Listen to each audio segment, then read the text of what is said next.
I'm going to be talking about endocrine emergencies. And the ones I'm going to focus on are ones that are slightly less common, and they're listed on the right-hand side. So I'm going to be talking about adrenal insufficiency, thyroid storm, and myxedema coma.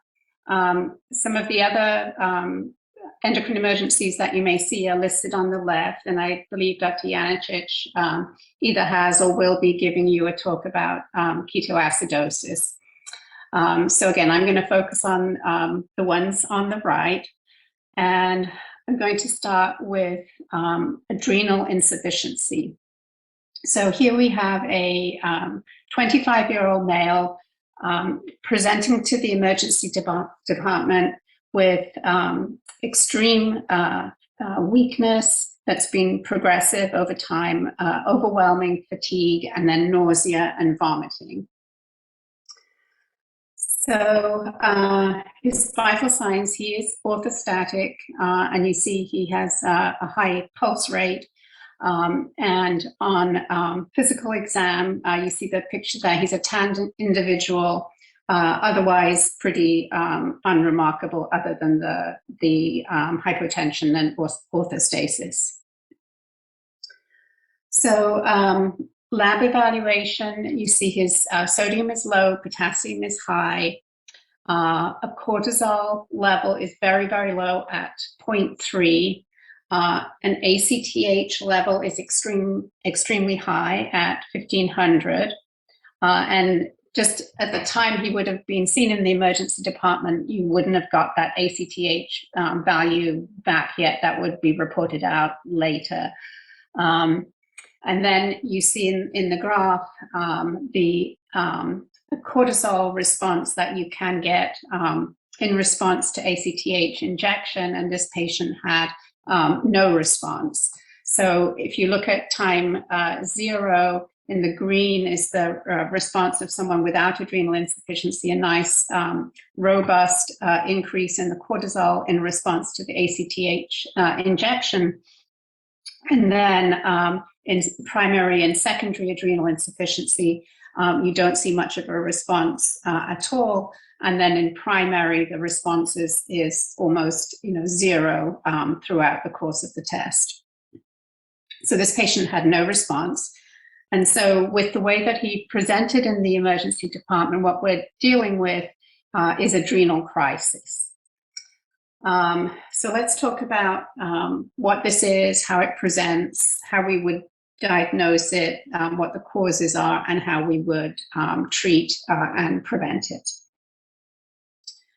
So adrenal insufficiency can be deficiency of some or all of the adrenal steroids. And on the right, you see a graphic of the layers of the adrenal cortex, and depending on which layers are damaged or affected, this can affect the way the patient will present. So the presentation of the patient is affected by how rapidly the adrenal insufficiency developed, severity and location of the defect, meaning whether the whole adrenal gland is damaged, as would occur with primary adrenal insufficiency, or whether just some layers of the adrenal gland are affected, as would occur with secondary adrenal insufficiency. And then obviously the degree of stress the patient is facing at the time will also affect the presentation. And so again, what we're talking about here is the most extreme presentation of adrenal insufficiency, which again is adrenal crisis. So adrenal crisis is a life-threatening, decompensated presentation of adrenal insufficiency, very high mortality if it's unrecognized and untreated. And the way that it generally manifests is shock, as we're seeing in the patient that we're describing. And the hormonal deficiency that's responsible for this crisis is mainly the mineralocorticoid deficiency. So here we're looking at some symptoms of adrenal insufficiency, and the symptoms are listed on the left-hand side of the graph, and then the percentage of patients with this symptom is on the lower axis, and we're distinguishing primary adrenal insufficiency from secondary. And so primary adrenal insufficiency is actually damage to the adrenal glands themselves. Secondary is damage to the controlling organs, the pituitary or the hypothalamus. And the difference between these two, secondary and primary, is primary, you're missing the glucocorticoids and the mineralocorticoids because the adrenals themselves are damaged. Secondary, the mineralocorticoids are okay because those are controlled by the renin-angiotensin system, but the glucocorticoids are not functioning because they're controlled by the pituitary. And so what you see is that in primary adrenal insufficiency, this is the only entity that we get salt craving because this is a manifestation of the mineralocorticoid deficiency. All the other symptoms can occur in both primary and secondary, but you see in general, there are more symptoms in patients with primary. And here now we're looking at signs of adrenal insufficiency, and the hyperkalemia is specific to primary adrenal insufficiency because, again, you're missing the mineralocorticoids. The hyperpigmentation is also specific to primary because this is due to the high ACTH levels, which obviously you wouldn't see if it was secondary. And then again, for all the other signs, they can occur in both primary and secondary, but generally the patients have more symptoms with primary. So this is a table showing some of the features that are seen in an adrenal crisis, and the features that are seen in the patient that we're presenting are bolded. So he had hypotension, a sodium less than 130, and an elevated BUN because of his dehydration. So one thing to remember about adrenal insufficiency is that therapy should always take precedence over diagnosis if the patient is unstable. So if you strongly suspect adrenal insufficiency, you should go ahead and treat. And the cornerstone of diagnosing is the failure of those cortisol levels to rise in response to ACTH stimulation, as we showed in the early graph. And a normal cortisol response is generally considered to be 18 to 20.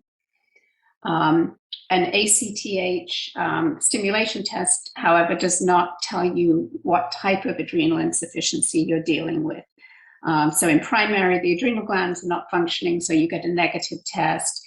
In secondary, because you've been missing the ACTH from the pituitary, the adrenal glands have essentially involuted and gone to sleep and don't respond. So in both cases, you won't get a response. So again, the ACTH stimulation test does not tell you where the problem is. It just tells you there is adrenal insufficiency. So what are the causes of primary adrenal insufficiency? So again, we're talking about damage to the adrenal gland itself. Autoimmune disease, including with the polyglandular autoimmune syndromes, is the most common. Other causes would be infectious adrenalitis, hemorrhage in the adrenal glands, metastatic disease to the adrenal glands. The adrenals are very vascular and are a site of metastatic disease from many different cancers. And then there are multiple drugs that will also damage the adrenals. This is just illustrating hemorrhagic damage to the adrenal glands, and risk factors for this are if you have a coagulopathy or some kind of thromboembolic disease, or even just in the post-op state or during sepsis. And what these figures are showing, this is a cross-section through the adrenal glands, and you can barely see the adrenal glands. They're right at the tip of the arrow on the top figure. When you look at the figure on the bottom, there has been hemorrhage into the adrenal glands, and you see them now as sort of ballooned out structures where the hemorrhage is. So this is bilateral adrenal hemorrhage. Secondary adrenal insufficiency involves the pituitary, so anything that damages the pituitary. So this could be pituitary tumors or drugs, or rarely isolated ACTH deficiency. So this is secondary adrenal insufficiency. And then if we want to classify problems at the level of the hypothalamus as tertiary adrenal insufficiency, this would occur with tumors that damage the hypothalamus, or a number of drugs like high-dose steroids will lower CRH from the hypothalamus and ACTH from the pituitary and cause secondary adrenal insufficiency. So often adrenal insufficiency will present after it's previously developed and just kind of gradually gotten worse. So it may go undetected until some kind of stressor sort of tips the patient over and precipitates recognition of the adrenal insufficiency. And stresses that may precipitate the patient's presentation can be an illness, a sepsis, a surgical procedure, or something that increases metabolism or clearance of steroids. So what's the treatment for adrenal insufficiency? So immediately the patient needs stress dose glucocorticoids, and this can be 100 milligrams of hydrocortisone intravenously every 8 hours. Some protocols say 50 micrograms. Either is probably sufficient. They're both probably stress doses. And then you need intravenous fluids and treatment of any electrolyte abnormalities and glucose administration as necessary, and then obviously treatment of the underlying illness also. And then as the patient stabilizes, their glucocorticoids can be tapered from that stress dose down to a physiologic replacement, which is approximately 15 to 30 milligrams a day, depending on the patient's body surface area. And then if the patient also has a mineralocorticoid deficiency, in other words, if it's primary adrenal insufficiency, you would replace with mineralocorticoids too.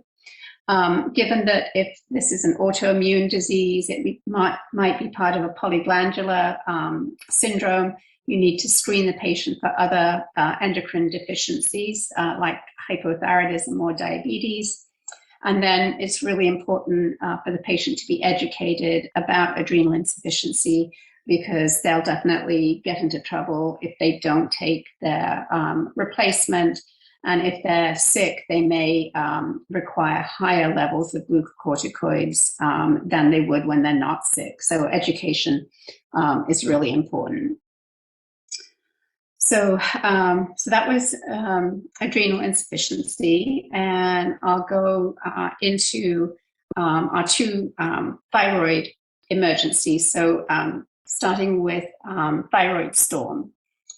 So here we have a 35-year-old lady who's presenting with a cough and shaking chills. In addition, she's had a racing heart for a couple of weeks, nausea and vomiting, and then in addition, frequent bowel movements for several months, and then weight loss for several months. So she is hypoxic, as you see from her pulse oximetry. A chest x-ray shows a lobar infiltrate, and she's admitted for IV antibiotics to treat her pneumonia.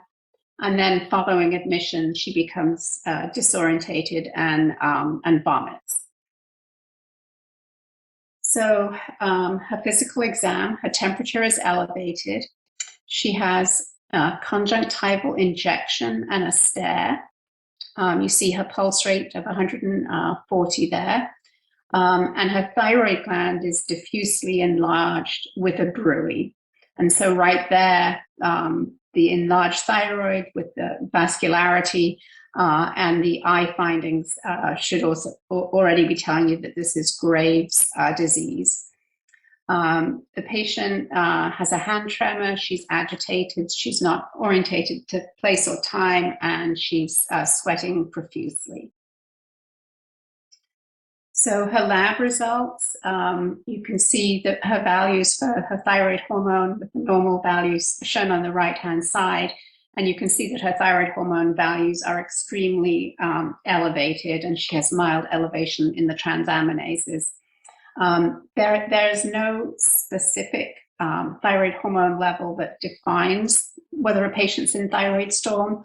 So one patient could have the same values for the thyroid hormones and not be in thyroid storm, and another patient may even have lower values and still be in thyroid storm. So it's not the values themselves, it's the way the patient is responding to those values.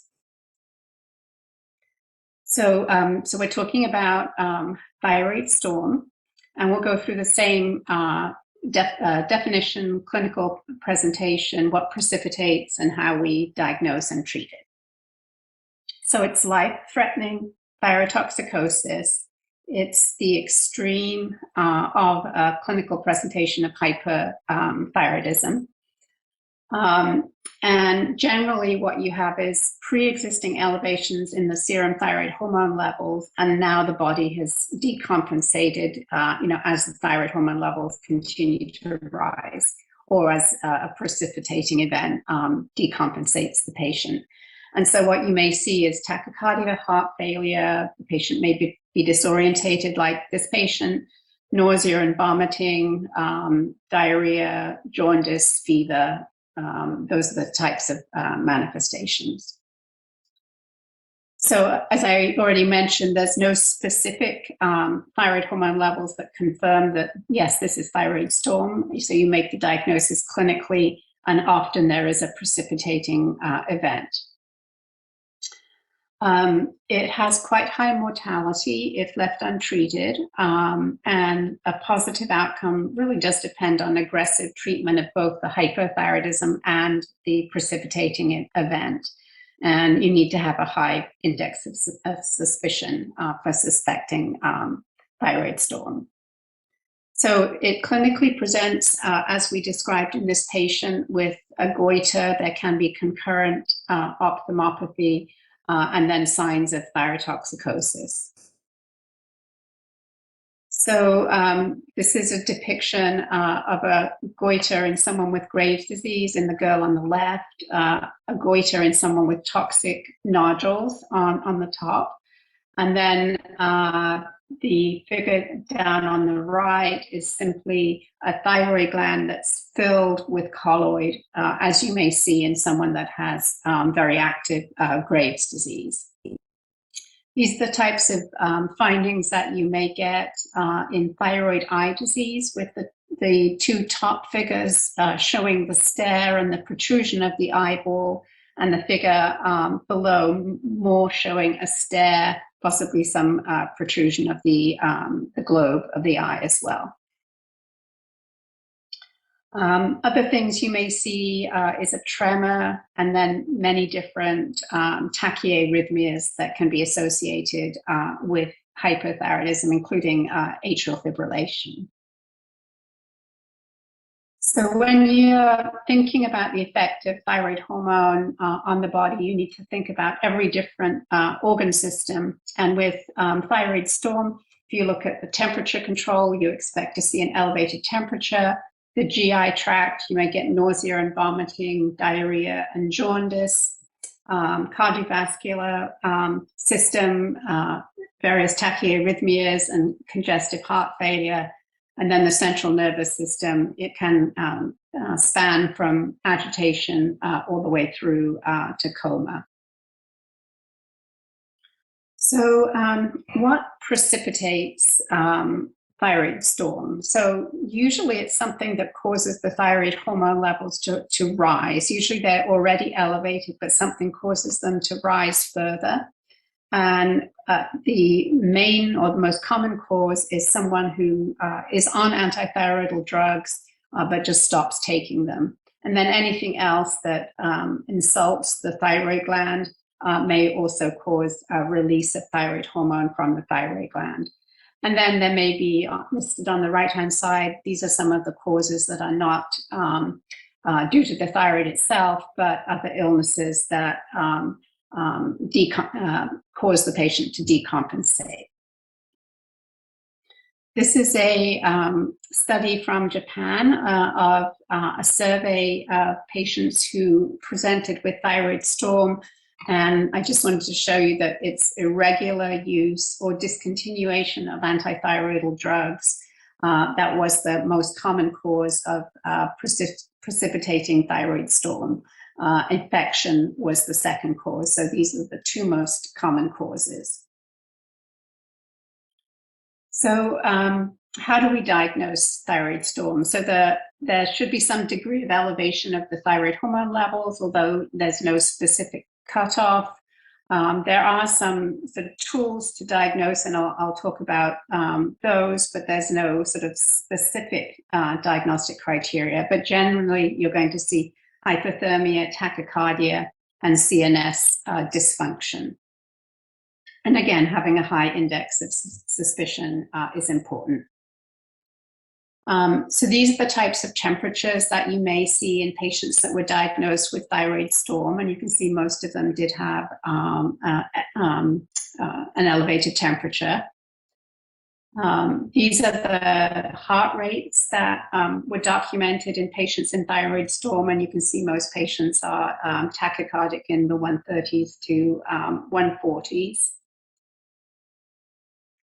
And this is the diagnostic, one of the diagnostic criteria systems for thyroid storm. So it's a point scale that based on different organ systems, and a score of over 45 suggests thyroid storm, a score of 25 to 44 suggests impending thyroid storm, and if there's a score of less than 25, this is unlikely to be thyroid storm. And so this was developed by Birch and Wartowski, and they used it to identify cases in the literature. So let me just describe this score for you. So basically what it does is it takes different organ systems and assigns points for the degree of dysfunction. So if we look at temperature, the scale goes from a temperature of 99 to over 104, and the higher the temperature, the more points. And then there are points for CNS dysfunction, GI dysfunction, tachycardia, congestive heart failure, and whether a precipitant is present or absent. And so you score each system and then add up the points. And so if we do that for the patient that we're describing, she has a score of 90. And again, these are the criteria that a score of greater than 45 suggests thyroid storm. So this is not a sort of all, be it all end all, for diagnosing thyroid storm. It's just something that, is kind of helpful. I think we knew this patient was in thyroid storm, without, using this scoring system. So the prognosis of thyroid storm is very poor if the patient is not treated quickly, and shock and multi-organ system failure, are the causes of death if patients don't survive. So this is the a table from that same Japanese paper looking at the cause of death in patients with thyroid storm, and you can see in their survey, most people who passed away died of multi-organ failure or congestive heart failure. So for treating thyroid storm, it has to be multi-agent therapy, and it has to be in an intensive care unit. And there should be treatment directed against the thyroid hormone, and that would be preventing more synthesis and trying to limit the effect of the thyroid hormone that's already in the system. And then other treatment to try and reverse the decompensation and treat the precipitating event. So as far as treatment directed against the thyroid gland, you want to inhibit new thyroid hormone synthesis. So you're going to use a thionamide, and that might be PTU or methimazole. And you're also going to use an agent that blocks the release of thyroid hormone from the thyroid gland. So you're trying to lower thyroid, or trying to limit further rise in the thyroid hormone levels by coming at it from a number of different angles. And so iodine is the most commonly used treatment that prevents release of thyroid hormone from the thyroid gland. But remember, in thyroid storm, you've already got thyroid hormone that's circulating. So in addition to preventing further synthesis, you also want to try and limit the effects of the thyroid hormone that's already in the system.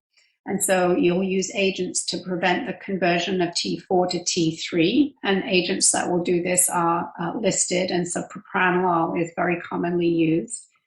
And then we'll use beta blockers also to mitigate the effect of the thyroid hormone on things like heart rate and tremor and other things.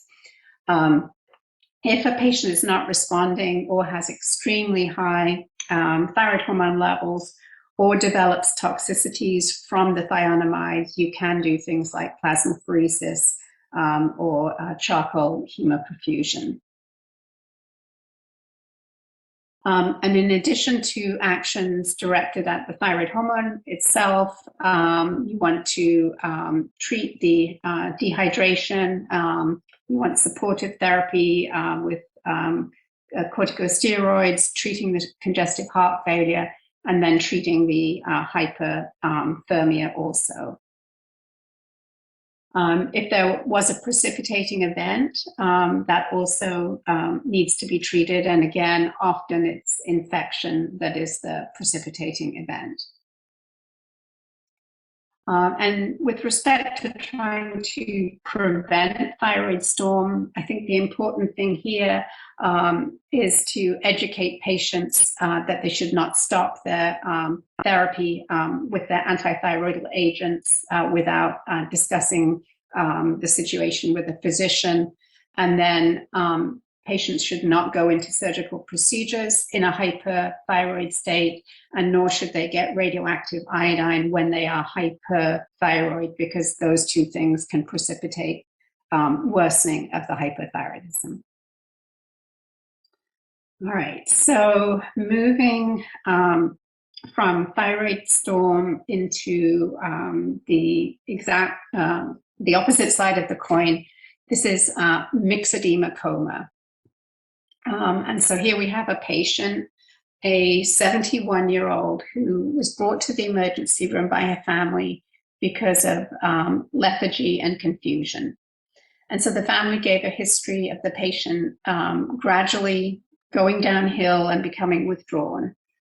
In the emergency department, she's doesn't seem to have a distinct infiltrate, but her heart is enlarged. Blood gas is showing CO2 retention, and the patient's getting worse and becoming progressively obtunded.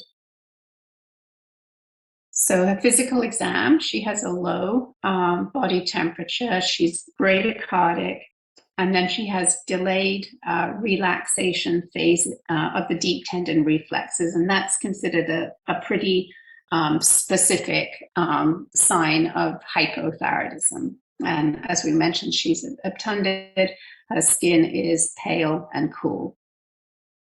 And these are just some pictures of the facial appearance of people with severe hypothyroidism. And generally what you see is just coarse facial features, some periorbital kind of edema, and then loss of body or facial hair, often the outer third of the eyebrows.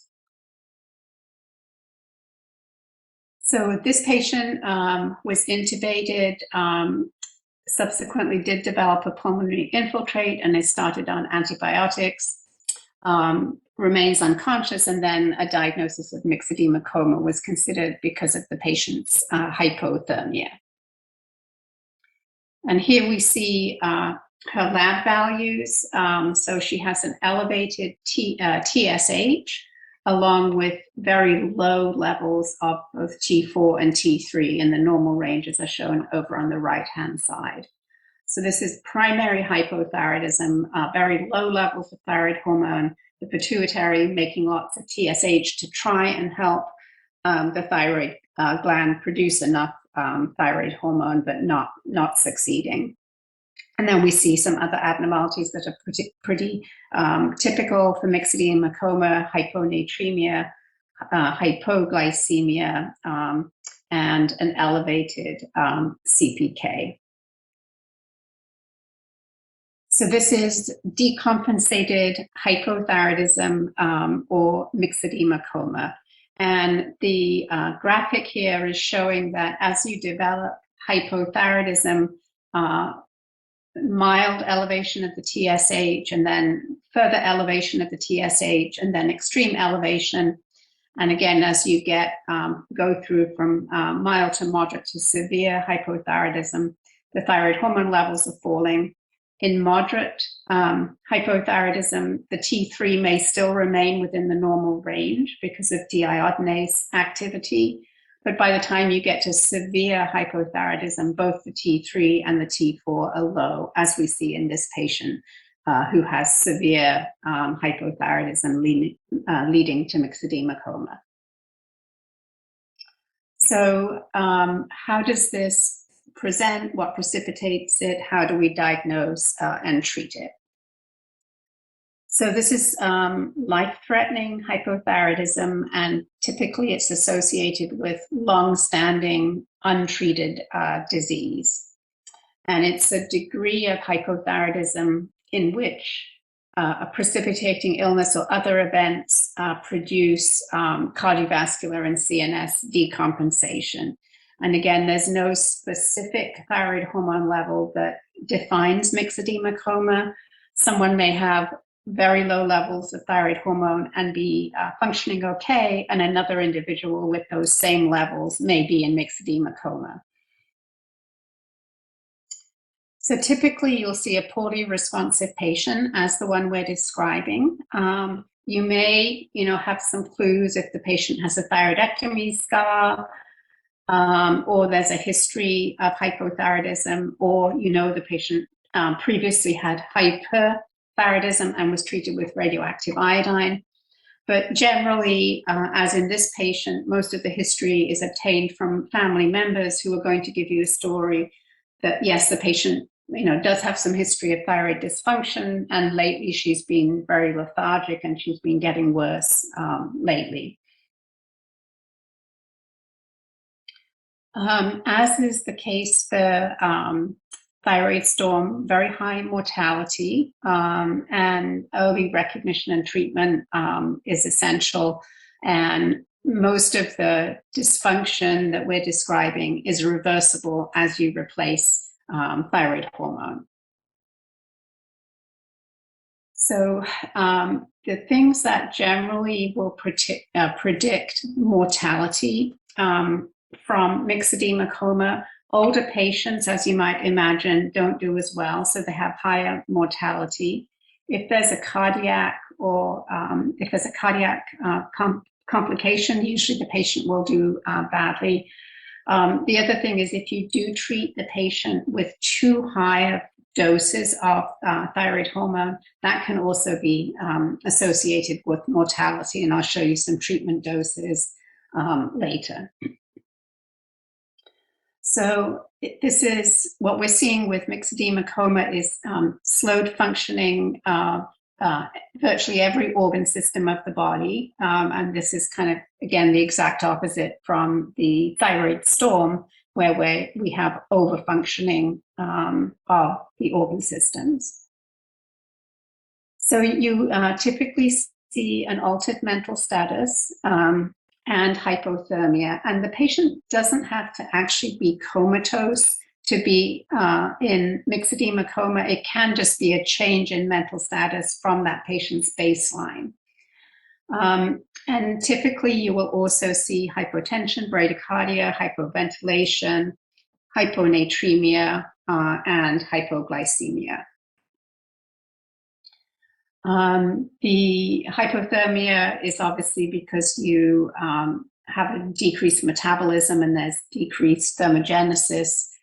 And then we mentioned some of the cardiac abnormalities, the bradycardia, decreased myocardial contractility, low cardiac output, and then you may see hypotension and a pericardial effusion. You'll also see hypoventilation, hyponatremia, and hypoglycemia. And these are just, again, listing some of the abnormalities, most of which we've talked about: the hyponatremia, hypoglycemia, usually elevated creatinine. CPK can be typically is elevated, and you may see a low voltage EKG because of the pericardial effusion. So these are the things that precipitate myxedema coma. So infection, trauma, stroke, hypothermia. There's actually a seasonal presentation of myxedema coma in that most patients will actually present in the winter. And so presumably this just makes it harder for them to compensate for the low temperature if they have hypothermia themselves. And then things like drug overdoses or use of sedatives can also precipitate myxedema coma. So the sort of diagnostic features of myxedema coma are altered mental status. And again, it can be disorientation or lethargy and confusion, not just coma. And then there's defective thermoregulation, and most patients are hypothermic, but sometimes they may actually have a normal temperature because they also have an ongoing infection, and they have a relative hypothermia because if they didn't have the myxedema coma, they would be mounting a better febrile response to the illness. And then in terms of the precipitating illness, again, infection is the most common, and usually it's an older patient. Needs to be recognized and treated early. The precipitating event needs to be treated, and we also need to treat with thyroid hormone. So typically these patients are going to be need to be cared for in the ICU. They'll need intubation, and they do have a tendency to CO2 retention, and they may have concurrent anemia and require transfusion. They typically also need cardiovascular assistance, and you do have to be careful with vasoactive agents, as generally they don't do well with use of those. The hypothermia, gradual internal warming is preferred, and you need to treat the hypoglycemia and the hyponatremia. And typically we will cover these patients for possible adrenal insufficiency until that has been ruled out as well. So again, infection is the most common precipitant, needs to be treated. Sometimes it's hard to recognize that there is an infection because patients with extreme hypothyroidism often don't generate a fever, as we just mentioned, and they often may be unable to generate an elevated white cell count. So what about the thyroid hormone therapy? So we give intravenous thyroid hormone, and that's because the gastrointestinal system may be subject to edema and impaired motility, so the absorption may be impaired, so we would initially treat with intravenous. We'll use a loading dose of levothyroxine, and this is basically because the thyroid hormone levels have gotten so low that all the thyroid hormone that is bound to binding proteins in the circulation is missing. So you basically have empty binding proteins. And so if you give a small dose of levothyroxine, that allows the binding sites on the binding proteins to be filled, but it actually doesn't raise free levels of thyroid hormone. So that's why you use a slightly higher loading dose. So you reoccupy the sites on the binding proteins and raise the serum level of T4 as well. Once you've given the loading dose, there's a daily intravenous dose that you would give, and then there's a little bit of controversy as to whether to give T3 in addition to T4. So these are examples of a treating regimen using T4 and T3. Where you load the patient with a dose of T4 and T3, and then you have a daily T4 and T3 that's given subsequently. Or you may load the patient with just T4 and then give a subsequent daily dose. And as I mentioned, there is some literature that high loading doses may cause mortality, and so the size of the loading dose is also decided a little on the patient's body weight and frailty. So if you have a small elderly woman with a low weight, you may decide not to use this kind of loading dose, but use a lower loading dose. But again, the loading dose always has to be followed by a daily intravenous dose. So how do you prevent myxedema coma? So obviously recognizing the hypothyroidism, but like the case with thyroid storm, where you're educating patients that they shouldn't just stop their antithyroidal treatment, the same thing applies here in hypothyroidism, that patients with that diagnosis need education regarding the lifelong nature of the hypothyroidism, and that they need to take their thyroid hormone on a long-term basis. So in other words, once someone has developed hypothyroidism, most patients don't ever, recover from the hypothyroidism. So they need to understand that this is one of their medications, on a long-term basis.